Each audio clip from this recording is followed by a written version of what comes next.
ఎక్కడో మహాత్ముల మనసు కష్టపెట్టడమో, లేకపోతే ఏదో చెయ్యకూడని దోషం ఏదో చేశారు, అది జాతకంలోకి దొరకదు, పీడిస్తూ ఉంటుంది. మీకు దొరకని దోషం పోవాలి అంటే ఒక్క నంది అభిషేకానికే పోతుంది.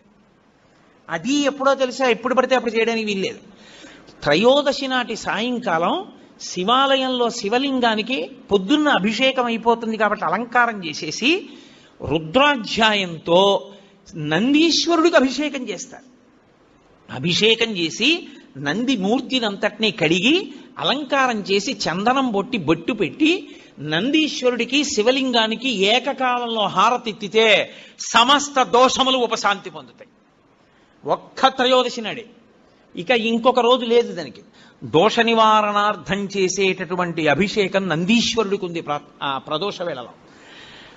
జాతకంలో వచ్చేటటువంటి అంత గొప్ప